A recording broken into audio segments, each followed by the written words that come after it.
ఊరికే పర్సనల్గా మాట్లాడటం మంచిది కాదు. ఎవరైనా మాట్లాడతారు, దానివల్ల అందరు కూడా ప్రజలు చూస్తూ ఉంటారు, క్రెడిబిలిటీ మీకే దెబ్బతింటుంది. అది మంచిది కాదని నేను కోరుకుంటాను.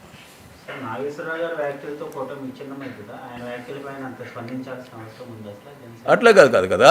ఇప్పుడు ఒకటి ఆయనకు కొద్ది జనరల్గా మీకు ఉన్నది చెప్పాను కదా స్టార్టింగే, క్రెడిబిలిటీ ఉన్న అనలిస్ట్ అనేది పేరు ఉంది ఆయనకి. దాన్ని అది వాడుకుంటున్నారు ఆయన్ని. అది కరెక్ట్ కాదు కదా ఆయనకి. అంటే దాని గురించి ఆయన క్రెడిబిలిటీ ఉన్న అనలిస్ట్ కదా, ప్రజలు నమ్ముతారు అనే పరిస్థితిలో ఆయన వాడుకుంటున్నారు. అది కరెక్ట్ కాదు, ఆయన ఈ రకంగా చేయడం కరెక్ట్ కాదని మేము చెప్పాల్సిన అవసరం ఉంది కదా. పబ్లిక్ తెలియాలి కదా, ఆయన క్రెడిబిలిటీ కూడా ఈ రకంగా చేయడం కరెక్ట్ కాదని పబ్లిక్ తెలియాలి కదా. అందుకోసం మాట్లాడను. అంటే ఇంకా వేరే అనలిస్ట్ అది కొంతమంది చాలామంది తెలియని ఉంటారు, వాళ్ళ గురించి మేము మాట్లాడట్లా. ఒక క్రెడిబిలిటీ ఉన్న అనలిస్ట్ అని కూడా చెప్తా ఉన్నాం. ఆయన కూడా పవన్ కళ్యాణ్ గారు కూడా ఆయన అనలిస్ట్ మంచి అనలిస్ట్ అనే ఉద్దేశంతో ఫ్యాక్ట్ ఫైండింగ్ అనే కమిటీలో ఆయన వేశారు. అప్పుడు ఆయన పెళ్ళి పిలిస్తే కూడా పోయారు. ఆయన మీద అంత గౌరవం ఉంది. అలాంటిది లేని తీసుకొచ్చారు కాబట్టి అది పబ్లిక్ ప్రజలు కూడా తెలియాలి. అందుకు ఉద్దేశంతో మాట్లాడుతున్న తప్ప వేరే ఉద్దేశం కాదు. సార్, మరి ఇప్పుడు క్రెడిబిలిటీ ఉన్నటువంటి వ్యక్తి కాబట్టి ఫ్యాక్ట్ ఫైండింగ్ కమిటీలో సభ్యునిగా ఇచ్చారు బాగుంటుంది. మరి ఇప్పుడు ఆ క్రెడిబిలిటీ లేదని మీరే చెప్తున్నారు కదా, ఆ సభ్యునిగా తొలగిస్తారా ఆయన్ని? అది గతంలో పెట్టారండి, నాట్ నౌ. గతంలో ఇచ్చారు ఆయనకి. ఆయన క్రెడిబిలిటీ లేదని మేము ఓపెన్గా చెప్తున్నాం. ఉన్న క్రెడిబిలిటీ పోగొట్టుకుంటున్నాడు. నిజంగా చెప్పండి, ఎక్కడ వేర్ ఇస్ ఫ్యాక్ట్? ఆయన చూశాడా, లేకపోతే ఎవరైనా చెప్పారో చెప్పనండి. కరెక్ట్ కాదు కదా, కావాలని మాట్లాడటం అనేది కరెక్ట్ కాదు కదా. ఒక పార్టీ వాళ్ళు చెప్పింది తీసుకొచ్చి మాట్లాడటం అనేది కరెక్ట్ కాదు. ఏమి డ్యామేజ్ చేయమంటే దానికే వివరణ ఇస్తున్నాం మేము. ఇది కరెక్ట్ కాదు, నిజమైతే నిరూపించమనండి. It's nothing. అసలు ఏమీ జరగలేని దాన్ని తీసుకొచ్చి మాట్లాడటం అనేది కరెక్ట్ కాదు కదా. అవును, బీజేపీ వాళ్ళకి అసలుకి పోయి ఎవరు కూడా వాళ్ళకి కూడా తెలియదుగా అసలు ఏం జరగలేదు కాబట్టి వాళ్ళేం అనవసరం స్పందించడం అనుకుంటున్నారు. వాళ్ళు అసలు ఏమైనా జరుగుంటే స్పందిస్తారు, ఏమి జరగని దానికి తీసుకొచ్చి మాట్లాడతారు. కాకపోతే మేము ఎందుకు పెట్టున్నామంటే నాగేశ్వరరావు గారి క్రెడిబిలిటీ కరెక్ట్ కాదు, మీ క్రెడిబిలిటీ దెబ్బతింటుంది అంటే ప్రజలు నమ్ముతారు కాబట్టి దాన్ని క్లియర్ చేస్తున్నాం అంతే. పార్టీలో జాయిన్ అయినప్పటి నుంచి పాలేని శ్రీనివాస్ రెడ్డి గారు అంత పెద్దగా కనపడలేదు, కానీ ఈ మధ్యకాలంలో బాగా యాక్టివ్ అయ్యారు. పవన్ కళ్యాణ్ గారు కలిసిన తర్వాత వెంటనే మళ్ళీ బాబు గారిని కలిశారు. ఏంటి సార్, పవన్ కళ్యాణ్ గారి నుంచి ఏమన్నా హామీ వచ్చిందా మీరు పార్టీ కార్యక్రమాల్లో విరివిగా పాటించమని? సార్, నేను పార్టీలో చేరే రోజే చెప్పాను, నాకు పదవులు అనేది ఇది కాదు. నేను జగన్మోహన్ రెడ్డి గారు ఆయన పార్టీ పెట్టినప్పుడు 4 years మినిస్టర్ వదులుకొని పోయినాయి. పదవుల కోసం ఎప్పుడు కూడా పెంపర్లాడలేదు ఆయనకి. మరి అట్లాంటిది నేను ఎప్పుడు కూడా ఆయన పదవుల కోసం నేను ఏది అడగలేదు. కాకపోతే ఆయన మంచితనాన్ని చూసి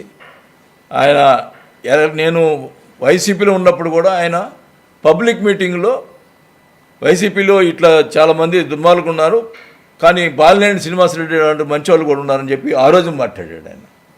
ఏది నేను వైసీపీలో ఉన్నప్పుడు. అది కూడా నాకు ప్రాబ్లం అయిపోయింది పార్టీలో. అఫ్కోర్స్ అది వేరే విషయం. కానీ నేను మటుకు ఆయన మంచితనాన్ని చూసి పార్టీలో పనిచేసేదానికి సిద్ధంగా ఉన్నాను, చేస్తున్నాను. ఆయన కోసం ఏమేం చేస్తాను. పర్యటించాను. కార్యకర్తల్లో కొంచెం కూటమిలో ఇబ్బందులు జరుగుతున్నాయి, మాకు పనులు జరగట్లేదు అనే ఫీలింగ్లో ఉన్నారు. దాన్ని సెటిలైట్ చేసేదానికే ప్రయత్నం చేస్తాను. మీరు అలవాటు పడుతున్నారా ఇంకా జనసేన పార్టీ నేతలతో కార్యకర్తలు? ఏదైనా అండి, నేను ఒకటి ఉంటే ఎక్కడున్నా కూడా లాయల్టీగా పనిచేస్తాను, ఏదున్నా సిన్సియర్గా వర్క్ చేస్తాను. అంతవరకు ఎక్కడ పవన్ కళ్యాణ్ గారు మీరు అక్కడ పొమ్మంటే పోతాను, అక్కడ ఏమంటే మాట్లాడతాను, వద్దు నువ్వు ఇంట్లో కూర్చోమన్నా కూర్చుంటాను. నాకేమీ ఇది లేదు, నాకు వేరే కార్యక్రమం లేదు.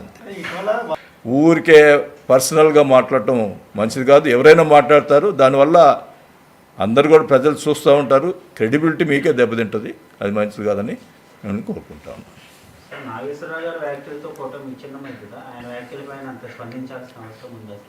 అట్లా కాదు కదా. ఇప్పుడు ఒకటి ఆయనకు కొద్ది జనరల్గా మీకు ఉన్నది చెప్పాను కదా స్టార్టింగే, క్రెడిబిలిటీ ఉన్న అనలిస్ట్ అనేది పేరుంది ఆయనకి. దాన్ని అది వాడుకుంటున్నారు ఆయన్ని. అది కరెక్ట్ కాదు కదా ఆయనకి. అంటే దాని గురించి ఆయన క్రెడిబిలిటీ ఉన్న అనలిస్ట్ కదా, ప్రజలు నమ్ముతారనే పరిస్థితిలో ఆయన వాడుకుంటున్నారు. అది కరెక్ట్ కాదు, ఆయన ఈ రకంగా చేయడం కరెక్ట్ కాదని మేము చెప్పాల్సిన అవసరం ఉంది కదా, పబ్లిక్ తెలియాలి కదా. ఆయన క్రెడిబిలిటీ కూడా ఈ రకంగా చేయడం కరెక్ట్ కాదని పబ్లిక్ తెలియాలి కదా, అందుకోసం మాట్లాడను. అంటే ఇంకా వేరే అనలిస్ట్ అది కొంతమంది చాలామంది తెలియని ఉంటారు, వాళ్ళ గురించి మేము మాట్లాడట్లా. ఒక క్రెడిబిలిటీ ఉన్న అనలిస్ట్ అని కూడా చెప్తా ఉన్నాం. ఆయన కూడా పవన్ కళ్యాణ్ గారు కూడా ఆయన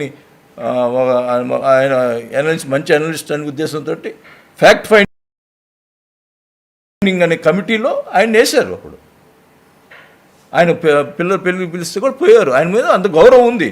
అలాంటిది లేని తీసుకొచ్చారు కాబట్టి అది పబ్లిక్ ప్రజలు కూడా తెలియాలి. అందు ఉద్దేశంతో మాట్లాడుతున్న తప్ప వేరే ఉద్దేశం కాదు.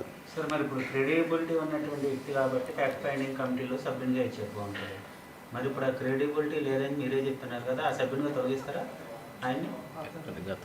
అది గతంలో పెట్టారండి, నాట్ నౌ. గతంలో ఇచ్చారు ఆయనకి.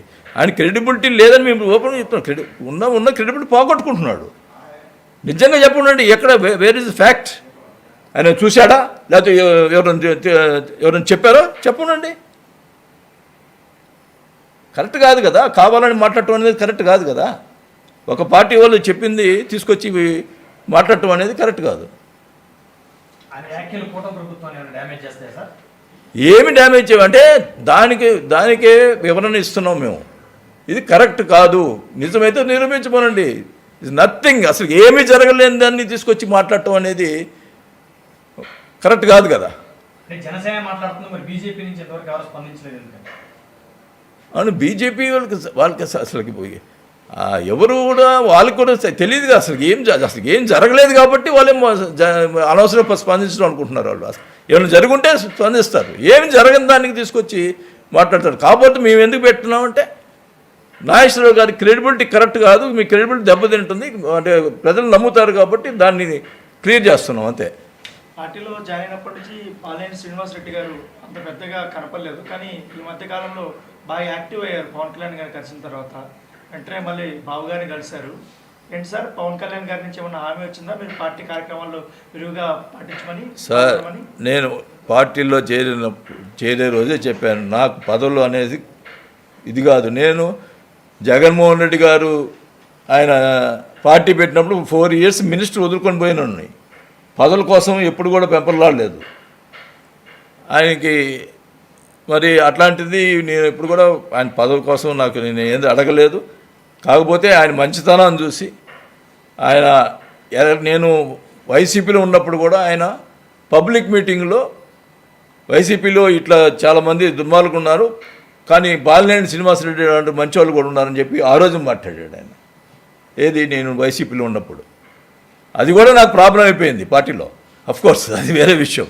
కానీ నేను మటుకు ఆయన మంచితనాన్ని చూసి పార్టీలో పనిచేసేదానికి సిద్ధంగా ఉన్నాను, చేస్తున్నాను. ఆయన కోసం ఏమేం చేస్తాను. అదే పర్యటించాను. కార్యకర్తల్లో కొంచెం కూటమిలో ఇబ్బందులు జరుగుతున్నాయి, మాకు పనులు జరగట్లేదు అనే ఫీలింగ్లో ఉన్నారు.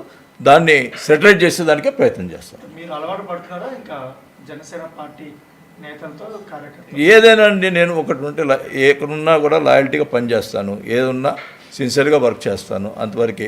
ఎక్కడ పవన్ కళ్యాణ్ గారు మీరు అక్కడ పొమ్మంటే పోతాను, అక్కడ మాట్లాడతాను, వద్దు మీకు ఇంట్లో కూర్చోమన్నా కూర్చుంటాను. నాకేమీ ఇది లేదు, నాకు వేరే కార్యక్రమం లేదు. ఇటీవల వార్తలు వస్తున్నాయి, బాలేనికి చెక్ పెట్టిన